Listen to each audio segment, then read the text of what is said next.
4 est président du FC Saint-Éloi Le Popo jusqu'en 2028. Jacques Kiaboula 4 est le donateur du FC Saint-Éloi Le Popo à 99,99999% jusqu'au moment où je vous parle. Faire plaisir à nos joueurs, faire plaisir aux membres du staff technique. Et nous les accepterons, nous les recevons.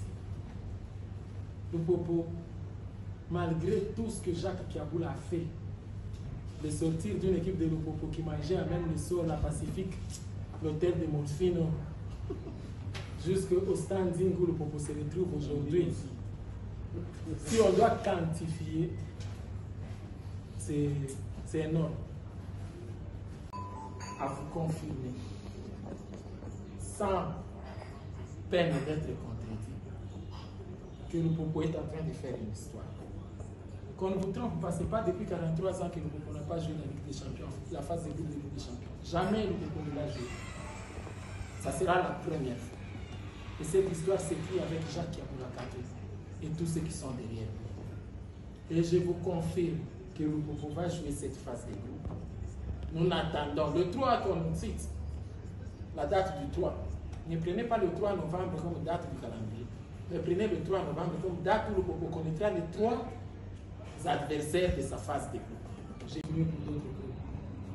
Nous les avons bien reçus. Ils ont fait une campagne d'intoxication inutile. Vous étiez au stade. Je ne sais pas quand est-ce que Orlando a touché 3 fois les filets pour que le but soit refusé.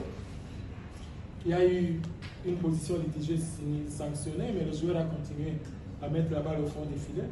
Il n'a même pas reçu de carton jaune. Et ça s'est passé aussi de l'autre côté. Molia, il y avait aussi une position litigieuse, mais Molia a continué, il l'a mis au fond des filets. Donc si on doit compter ça, donc on dirait que nous on a gagné 4-1, parce que c'est un but refusé ici, un but refusé là, mais pas 3 buts comme Orlando l'a dit. On nous a parlé des conditions logistiques d'Orlando. Nous, on a gardé Orlando comme du bébé.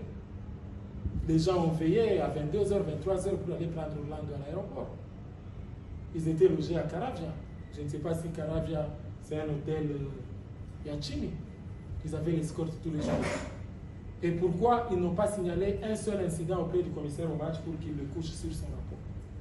Rien à signaler, jusqu'au boutiste. Mais ils ont utilisé les réseaux sociaux pour créer de l'animosité. Le Popo ne sera pas dans ça. Nous, toutes les équipes qui viendront seront bien reçues, en toute sportivité, parce que nous savons que le dernier mot sera dit sur la pelouse, et ce sont les acteurs du jeu principaux, les joueurs qui le font.